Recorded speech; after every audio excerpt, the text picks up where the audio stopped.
Hi అండి, అందరికీ good morning. అందరూ ఎలా ఉన్నారు? నేనైతే చాలా బాగున్నాను.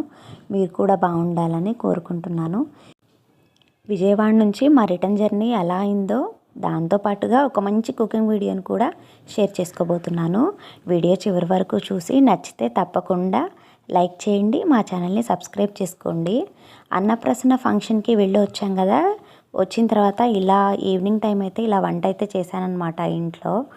ఇంకా ఇక్కడ ఏంటంటే నెక్స్ట్ డే మేము చెల్లి వాళ్ళ దగ్గరికి అయితే వెళ్తున్నాము. మేము వెళ్తున్నట్టు చెల్లి వాళ్ళకైతే తెలియదు అనమాట. మేము సర్ప్రైజ్ ఇద్దామని చెప్పి వెళ్తున్నాము. యాక్చువల్గా ఆ రోజు వాళ్ళు హాస్పిటల్కి అయితే వెళ్తున్నారంట. నార్మల్గా కాల్ చేశాను. కాల్ చేసి వాళ్ళు ఏం చేస్తున్నారని అడిగితేను హాస్పిటల్కి చెకప్కి వెళ్తున్నామని చెప్పి అన్నారు. చెప్పాను కదా, చెల్లికి 8th మంత్ అని తన దగ్గరికే వెళ్తున్నాం అనమాట. అయితే గుంటూరులో ఇంకొక చెల్లి ఉంటుంది. తనకి తెలియకుండా వాళ్ళ హస్బెండ్కి కాల్ చేశాను. తను కూడా చెల్లిని తీసుకొని వస్తానని చెప్పారు.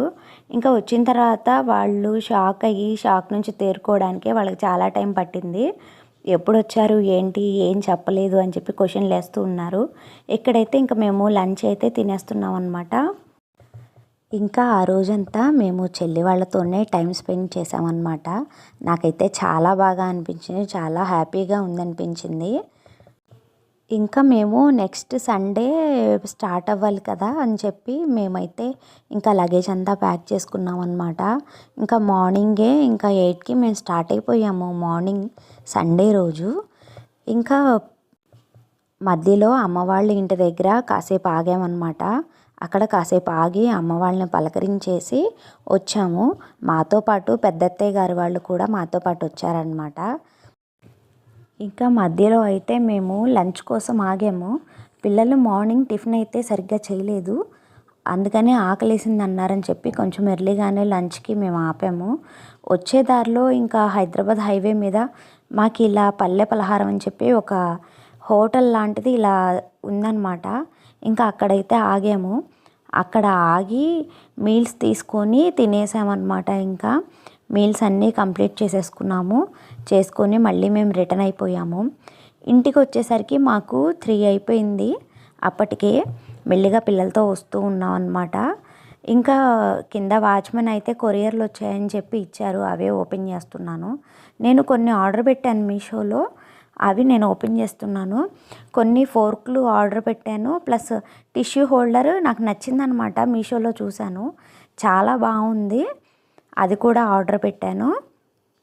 ఇంకా ఏంటంటే 3D కర్టెన్, ఇది వచ్చేసి నేను 2 వస్తాయేమో అనుకున్నాను. తీరా చూస్తే ఒకటే వచ్చింది. ఇంకా దీన్ని ఇంకొకటి ఆర్డర్ పెట్టాలి. ఇంకా ఇదైతే నాకు చాలా బాగా నచ్చిందనమాట. ఇంకా ఇక్కడైతే సోఫా కవర్లు అయితే తీసేసుకున్నాను. ఇదేంటంటే టీపాయ్ కవర్ కూడా వచ్చిందనమాట. ఇదైతే టీపాయ్ కవరు, ఇదైతే నాకు చాలా బాగా నచ్చింది ఈ సోఫా కవర్ అయితేను. ఇదేంటంటే మనం పీసెస్ కట్ చేసుకోవాలి. వాళ్ళు మొత్తం క్లాత్ అయితే ఇచ్చారు, మన సోఫా సైజ్కి తగ్గట్టుగా మనం దాన్ని కట్ చేసుకోవాలన్నమాట.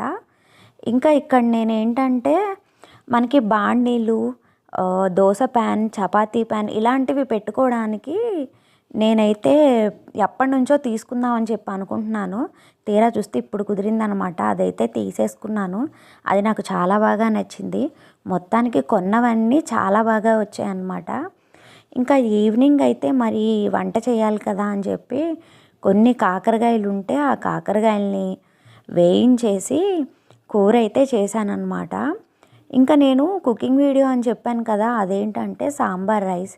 మనం ఈజీగా కూరగాయలు లేనప్పుడు లంచ్ బాక్స్లోకి 10 నిమిషాల్లో చేసుకునే విధంగా ఎలా చేసుకోవాలో నేను ఈరోజు చూపించబోతున్నాను.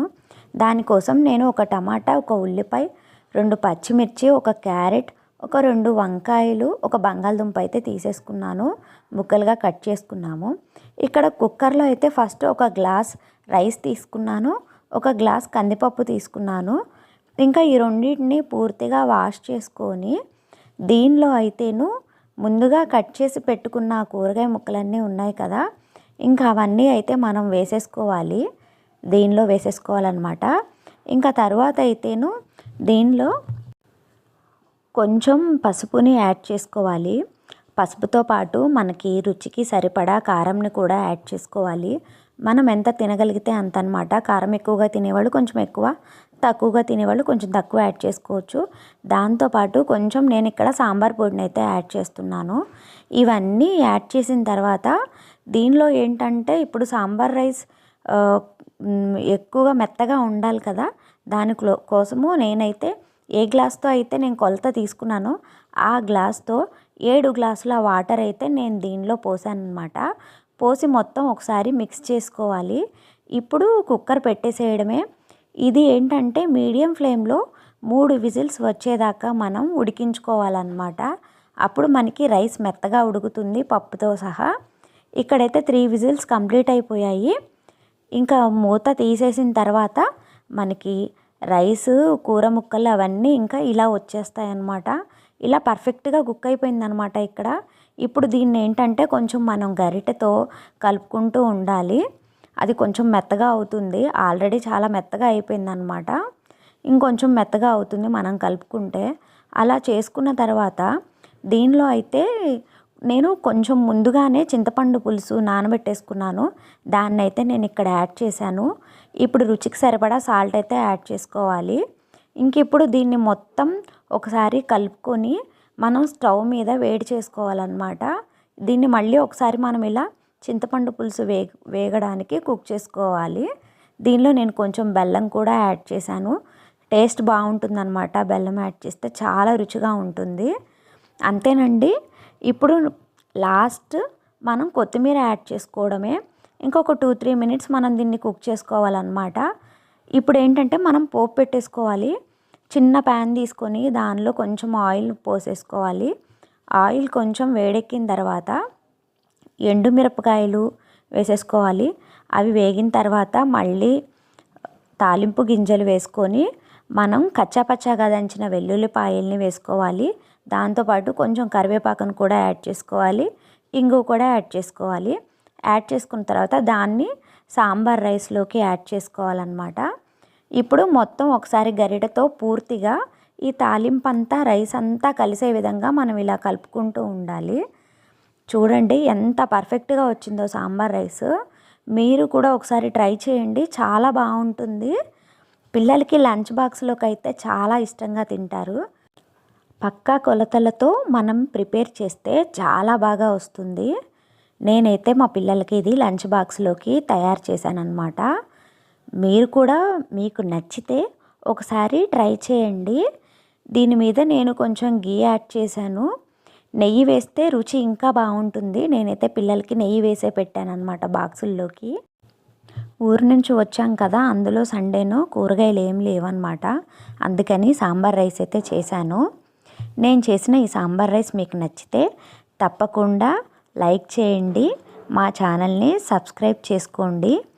మరో మంచి వీడియోతో మళ్ళీ కలుద్దాం. బాయ్ బాయ్ అందరికీ.